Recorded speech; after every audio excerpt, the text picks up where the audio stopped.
A'udzubillahi minasyaitonirrajim. Bismillahirrahmanirrahim. Innal hamdalillah nahmaduhu wa nasta'inuhu wa nastaghfiruh wa na'udzu billahi min shururi anfusina wa min sayyiati a'malina. May yahdihillahu fala mudilla lahu wa may yudlil fala hadiya lahu. Asyhadu an la ilaha illallah wahdahu la syarika lahu wa asyhadu anna Muhammadan 'abduhu wa rasuluh la nabiyya wa rasula ba'da. Wa qala ta'ala fi kitabihil karim, ya ayyuhalladzina amanu taqullaha haqqa tuqatih wa la tamutunna illa wa antum muslimun.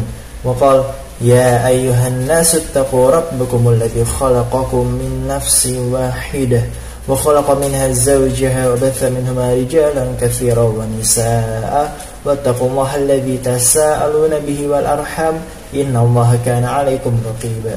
Wa qala ya ayyuhalladzina amanu taqullaha wa qulu qawlan sadida yuslih lakum a'malakum wa yaghfir lakum dhunubakum wa may yuti'illaha wa rasulahu faqad faza fawzan 'azima. Amma ba'd, fa in asdaqal hadithi kitabullah wa khairul hadi hadi Muhammadin sallallahu alaihi wasallam wa syarrul umuri muhdatsatuha wa kullu muhdatsatin bid'ah wa kullu bid'atin dhalalah wa kullu dhalalatin finnar.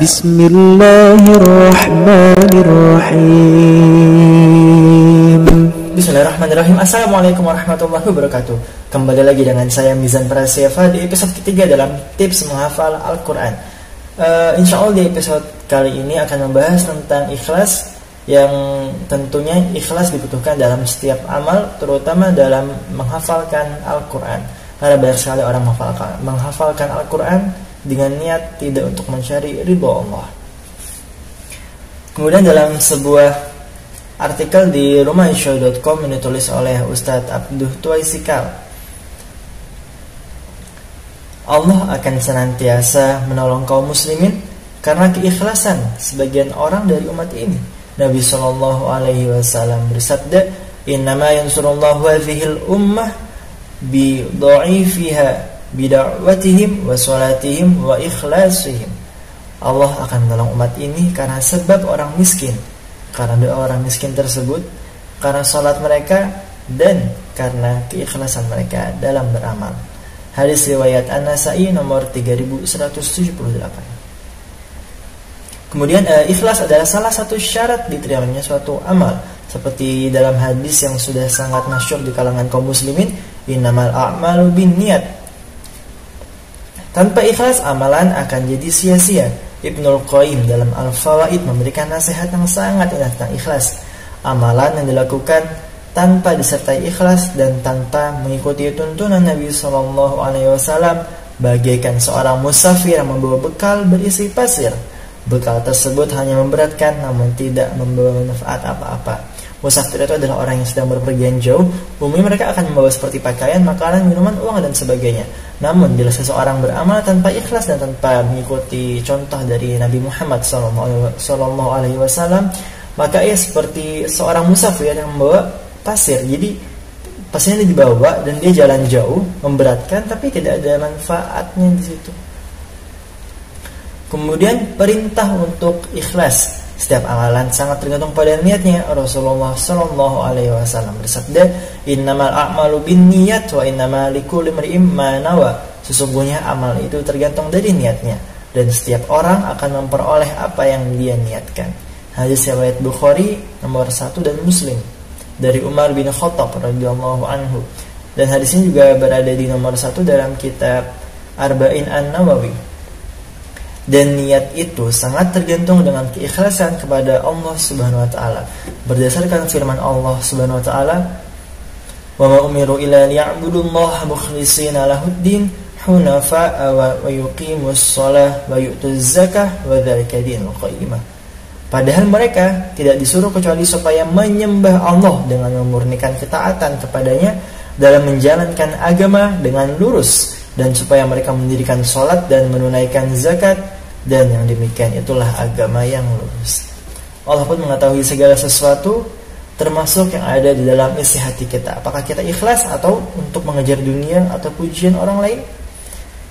Qul in tukhfu ma fi sudurikum aw tubduhu ya'lamullah. Katakanlah, jika kamu menyembunyikan apa yang ada di dalam hatimu atau kamu melahirkannya, maksudnya atau engkau menampakkannya, pasti Allah mengetahuinya.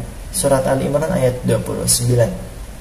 Dalam ayat lainnya Allah memperingatkan dari bahaya riya, yang mana riya merupakan lawan dari ikhlas.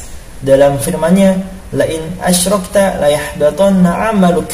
Jika kamu mempersekutukan Rabbmu, niscaya akan hapuslah amalmu. Allah Tabaraka wa Ta'ala berfirman, aku sama sekali tidak butuh pada sekutu dalam perbuatan syirik. Maksudnya Allah tidak membutuhkan siapapun, karena Allah adalah yang Maha Kuasa, yang Maha Esa. Barang siapa yang menyekutukanku dengan selainku, maka aku akan meninggalkannya. Maksudnya adalah tidak menerima amalannya dan perbuatan syiriknya. An-Nawawi mengatakan, amalan seseorang yang berbuat riya dan ikhlas itu adalah amalan batil yang tidak berpahala apa-apa, bahkan ia mendapatkan dosa. Sudah coba-coba beramal karena niatnya tidak ikhlas karena Allah Subhanahu wa Ta'ala, maka dia juga akan mendapatkan dosa. Hadis riwayat Muslim nomor 2985 dan Syarah Muslim oleh An-Nawawi di jilid yang ke-9 halaman 370. Dalam hadis lainnya Nabi Muhammad SAW bersabda, barang siapa yang menuntut ilmu yang sebenarnya harus ditujukan untuk hanya mengharap wajah Allah, namun ia mempelajarinya hanya untuk mendapatkan materi duniawi, maka ia tidak akan pernah mencium bau surga pada hari kiamat nanti. Subhanallah, tidak untuk mengharap wajah Allah, maka tidak bisa mencium bau surga. Jadi riwayat Abu Daud dan Ibnu Majah dari Abu Hurairah. Syekh Al-Albani mengatakan bahwa hadis ini sahih. Subhanallah. Kemudian pengertian ikhlas menurut para ulama.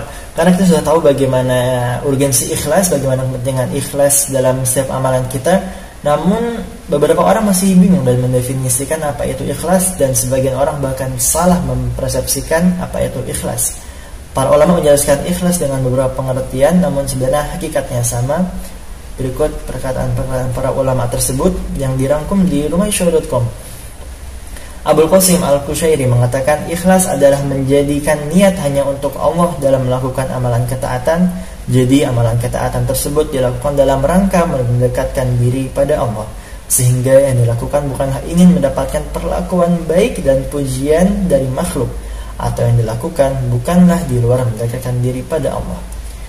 Abul Qasim juga mengatakan, ikhlas adalah membersihkan amalan dari komentar manusia. Jika kita sedang melakukan suatu amalan, maka hendaklah kita tidak bercita-cita ingin mendapatkan pujian makhluk. Cukuplah Allah saja yang memuji amalan kebajikan kita, dan seharusnya yang dicari adalah ridha Allah, bukan komentar dan pujian manusia. Hudzaifah Al-Mar'ashi mengatakan, ikhlas adalah kesamaan perbuatan seseorang hamba antara yang zahir, yang nampak, dan yang batin, yang di dalam hati. Berkebalikan dengan riya. Riya adalah amalan zahir lebih baik dari amalan hati, sedangkan ikhlas minimalnya sama antara yang tampak dan yang di dalam hati. Zunnun menyebutkan 3 tanda ikhlas. Yang pertama adalah tetap merasa sama antara pujian dan celaan orang lain, karena pujian tidak dapat memasukkan kita ke dalam surga dan celaan tidak akan memasukkan kita ke dalam neraka.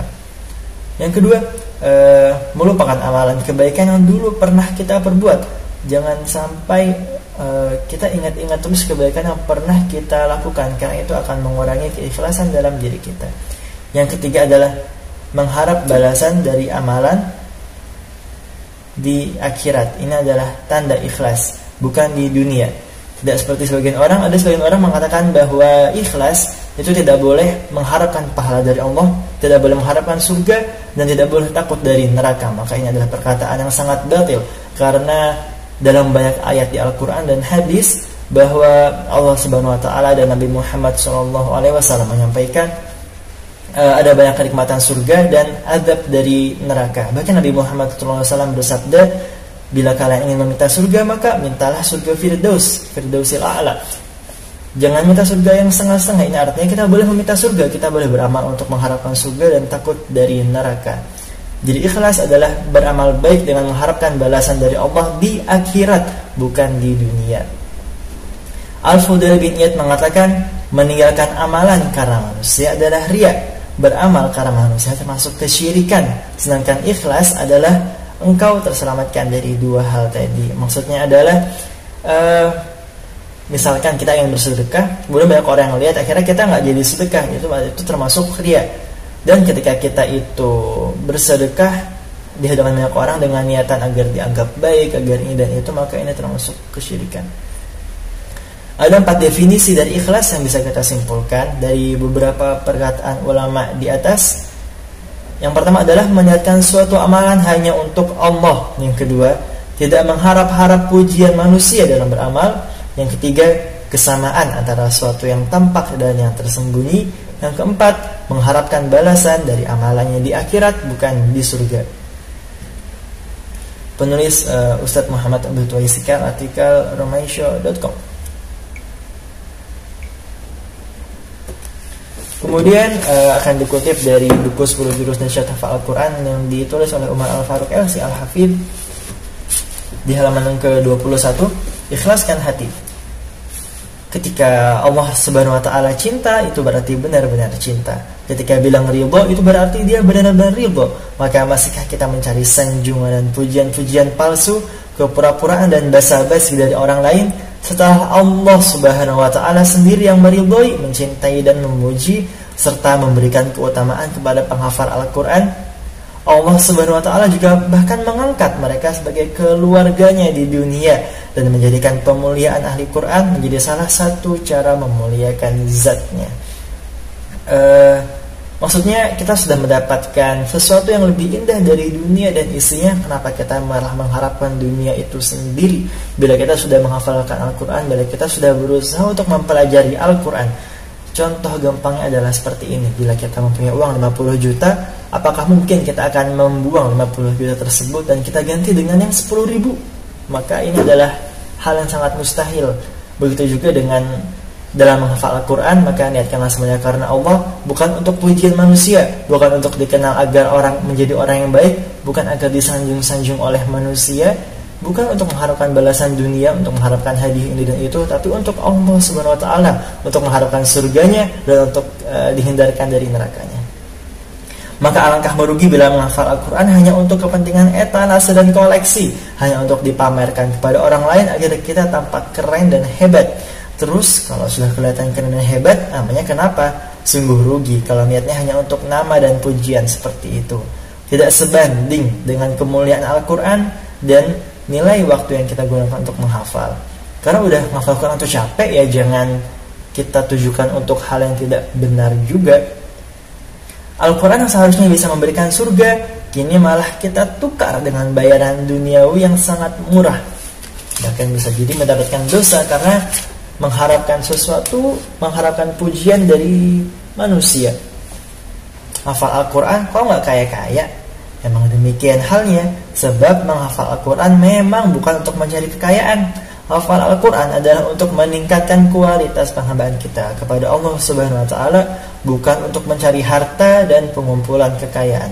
Namun, dengan bermodal hafalan Al-Quran, insya Allah akan memberikan kita banyak hal yang lebih baik dari apa yang kita harapkan. Allah Subhanahu wa taala sendiri yang akan membukakan banyak jalan lebih dari apa yang kita inginkan. Kebaikan dan keberkahan menyerbu dari berbagai penjuru. Intinya, menghafal Al-Quran adalah kunci kesuksesan dan kebahagiaan hidup yang penuh berkah. Kemudian dari buku Ya Allah Jadikanlah Kami Ahlul Quran, kumpulan tausiah, kultur dan motivasi hidup bersama Al-Quran seri 1 yang ditulis oleh Ustadz Abdul Aziz Abdul Rauf LC. Di halaman yang 101, tausiah yang ke-9, kesucian jiwa syarat mutlak untuk dapat berinteraksi dengan Al-Quran. Dan beliau mengutip surat Al-Waqiah ayat 75 sampai 80. A'udzubillahi minasyaitonirrajim. Fala uqsimu bimawaqi'in nujum wa innahu laqasamun law ta'lamuna 'azim innahu laqur'anun karim fi kitabim maknun la yamassuhu illal mutahharun tanzilum mir rabbil alamin. Maka Allah bersumpah dengan masa turunnya Al-Quran secara berangsur-angsur. Sesungguhnya sumpah itu adalah sumpah yang besar kalau kamu mengetahui. Sesungguhnya Al-Quran ini adalah bacaan yang sangat mulia pada kitab yang terpelihara Lauhul Mahfuz. Tidak menyentuhnya kecuali orang-orang yang disucikan, diturunkan dari Rabbil Alamin. Yang menjadi pertanyaan, siapakah orang yang disucikan tersebut? Kemudian penulis menuliskan reaksi manusia saat diajak berinteraksi bersama Al-Quran. Singkatnya ada 3 saat diajak berinteraksi dengan Al-Quran. Yang pertama ada jiwa yang ammarah bisu, jiwa yang menolak dan enggan untuk melakukan apapun yang terkait dengan Al-Quran, bahkan menolak untuk membaca, menghafal, memahami ataupun mentadabburinya. Padahal dia beriman dengan kebenaran Al-Quran, dia yakin Al-Quran itu benar, dia juga tahu ada keutamaan Al-Quran, namun dia menolak untuk hal-hal tersebut.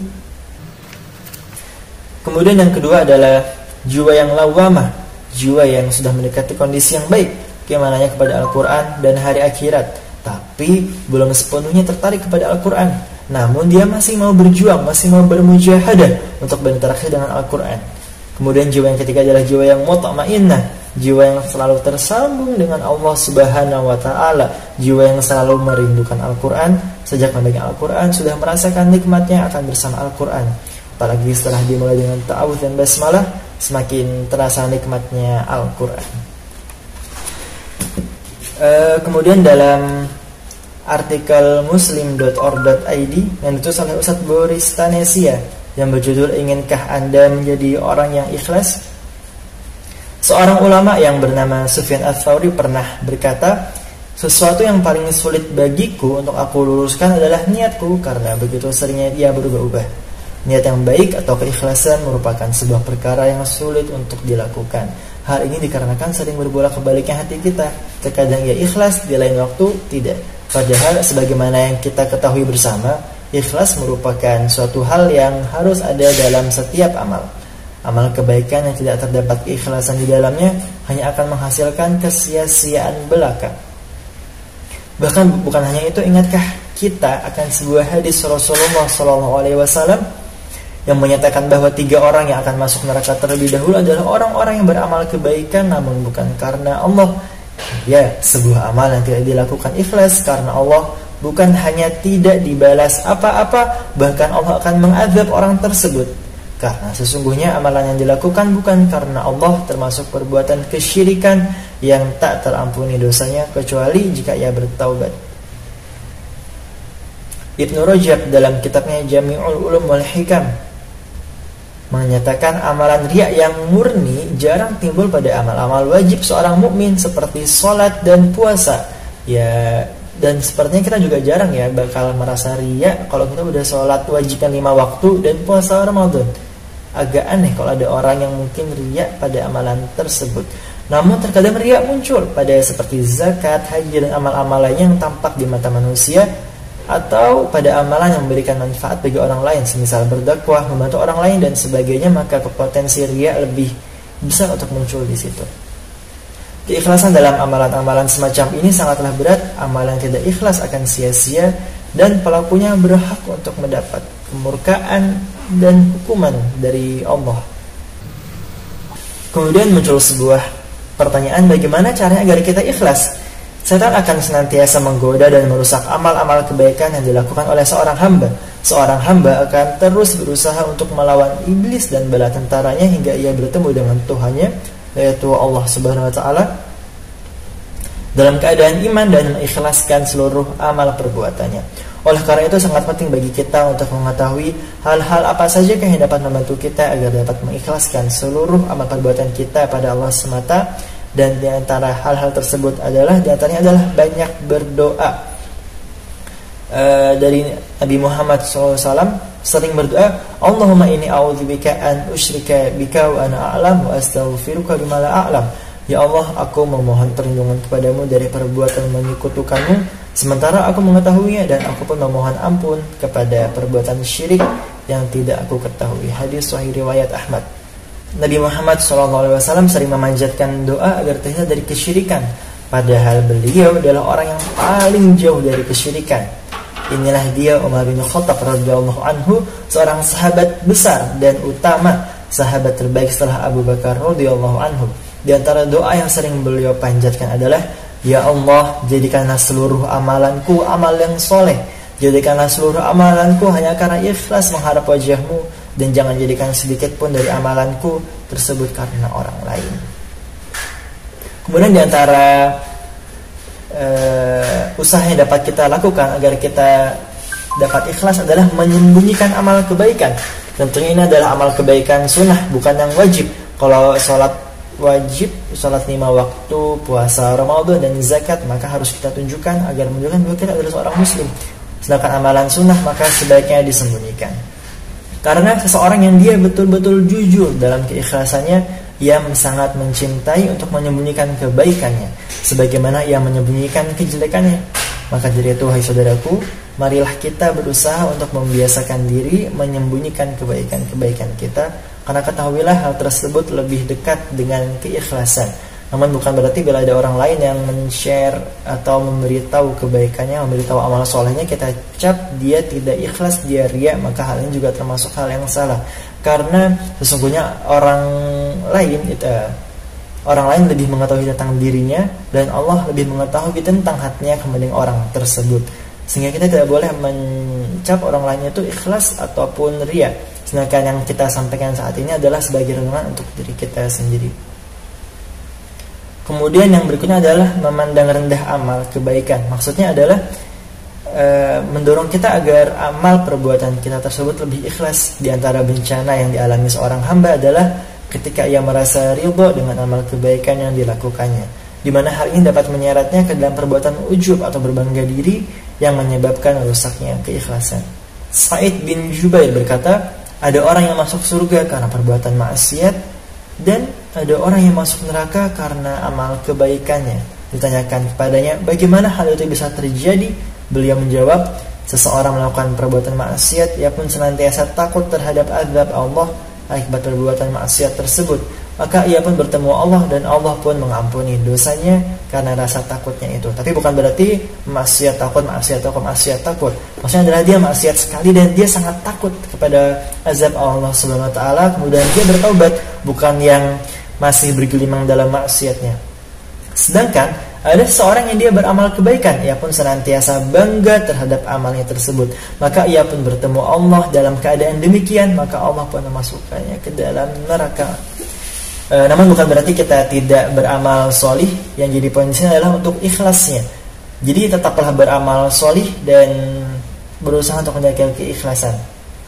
Allah Subhanahu wa taala berfirman dalam surat Al-Mu'minun ayat yang ke-60, "Walladzina yu'tuna ma ataw wa qulubuhum wajilatun annahum ila rabbihim raji'un."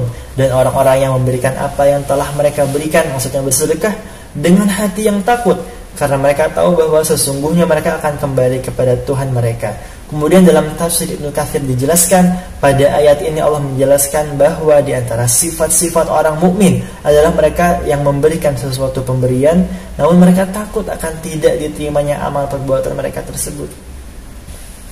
Hal semakna juga telah dijelaskan oleh Rasulullah SAW yang diriwayatkan dari Aisyah ketika beliau bertanya kepada Rasulullah SAW tentang makna ayat di atas. Ummul Mukminin Aisyah radhiyallahu anha berkata, wahai Rasulullah sallallahu alaihi wasallam, apakah yang dimaksud dengan ayat dan orang-orang yang memberikan apa yang telah mereka berikan dengan hati yang takut karena mereka tahu bahwa sesungguhnya mereka akan kembali kepada Tuhan mereka adalah orang yang mencuri, berzina dan meminum khamr, kemudian ia takut kepada Allah.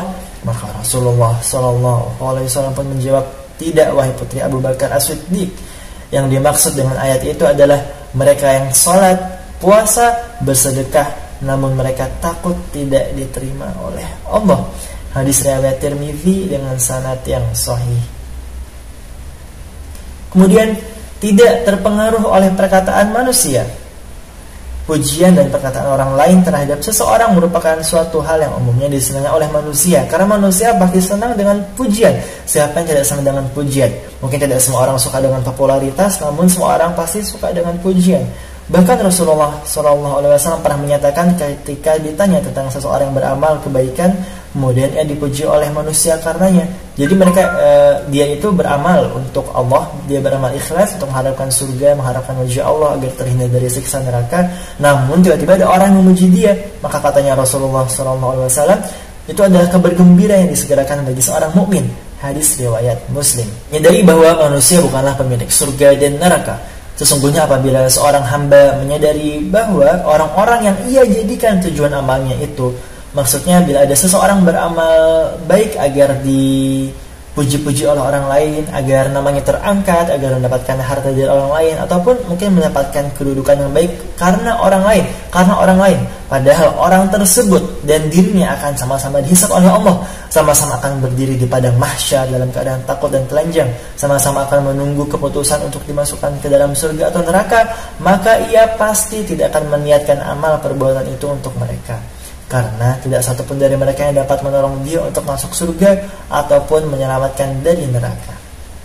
Bahkan seandainya seluruh manusia mulai dari Nabi Adam alaihissalam sampai manusia terakhir berdiri di belakangmu, maka mereka tidak akan mampu untuk mendorongmu masuk ke dalam surga meskipun hanya satu langkah.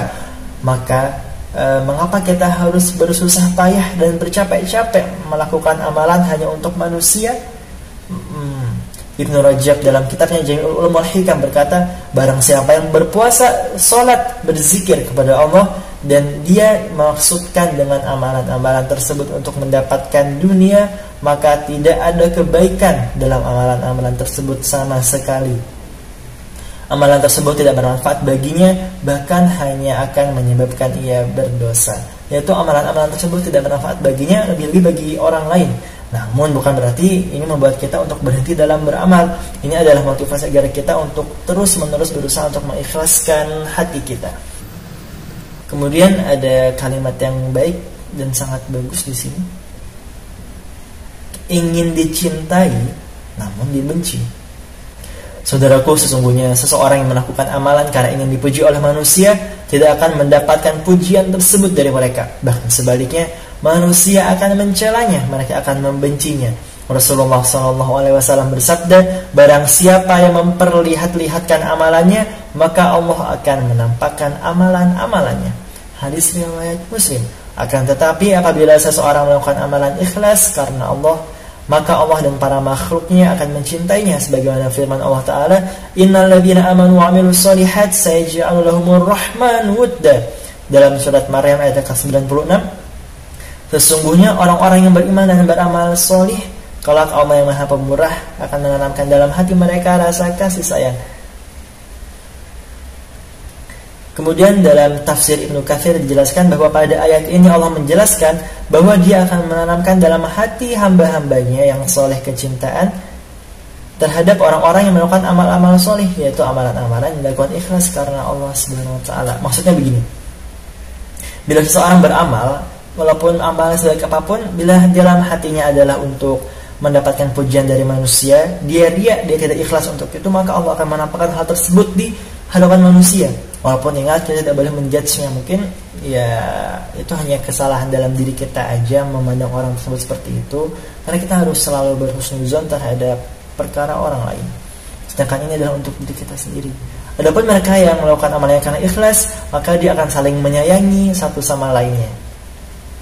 Dalam sebuah hadis dinyatakan, sesungguhnya apabila Allah mencintai seorang hamba, maka Dia menyuruh Jibril dan berkata, wahai Jibril, sesungguhnya aku mencintai fulan, maka cintailah ia. Maka Jibril pun mencintainya. Kemudian Jibril menyuruh kepada penduduk langit, sesungguhnya Allah mencintai fulan, maka cintailah ia. Maka penduduk langit pun mencintainya, maksudnya adalah para malaikat yang lain. Kemudian ditanamkanlah kecintaannya padanya di bumi. Dan sesungguhnya apabila Allah membenci seorang hamba, maka Dia menyuruh Jibril, sesungguhnya aku membenci fulan, maka bencilah ia. Maka Jibril pun membencinya. Kemudian Jibril menyuruh kepada penduduk langit, sesungguhnya Allah membenci fulan, maka bencilah ia. Maka penduduk langit pun membencinya. Kemudian ditanamkanlah kebencian padanya di bumi. Hadis riwayat Al-Bukhari dan Muslim. Hasan Al-Basri berkata, ada seorang laki-laki yang berkata, demi Allah aku akan beribadah agar aku disebut-sebut karenanya. Maka tidaklah ia dilihat kecuali ia sedang sholat. Dia adalah orang yang paling pertama masuk masjid dan yang paling terakhir keluar darinya. Ia pun melakukan hal tersebut sampai 7 bulan lamanya, waktu yang cukup lama untuk beramal soleh dan mendapatkan ridho dari Allah. Namun karena dia tidak ikhlas, hilang. Namun tidaklah ia melewati sekelompok orang kecuali mereka berkata, lihatlah orang yang riya ini. Jadi orang yang 7 bulan masuk masjid pertama kali, keluar yang terakhir ini, ketika ia lewat orang-orang yang lagi nongkrong, bahasanya mereka berkata, lihatlah nih orang yang lagi ria ini. Dia pun menyadari hal ini dan berkata, tidaklah aku disebut-sebut kecuali hanya dengan kejelekan. Sungguh aku akan melakukan amalan hanya karena Allah. Jadi dia sadar, dia pun tidak akan menambah amalan kecuali amalan yang dulu ia kerjakan. Setelah itu apabila ia melewati sekelompok orang, mereka berkata, karena orang ini sudah menjadi ikhlas, dia tidak ria lagi, semoga Allah merahmatinya sekarang. Kemudian Hasan al-Basri pun membaca ayat, sesungguhnya orang-orang yang beriman dan beramal solih, kelak Allah yang Maha Pemurah akan menanamkan dalam hati mereka rasa kasih sayang. Demikian pembahasan kali ini, yaitu tentang ikhlas, yang mana ikhlas harus selalu kita jaga agar amalan kita tidak hangus dan tidak masuk neraka karena riya dan sum'ah dan sebagainya. Namun bukan berarti ini menyurutkan semangat kita untuk beramal.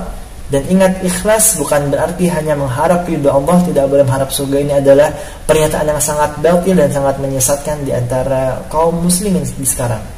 Karena ikhlas tentunya kita boleh mengharap surga, boleh agar mengharapkan dijauhkan dari api neraka, mengharapkan ridha Allah. Karena kalau Allah sudah ridho sama kita, pasti kita dimasukkan ke surga.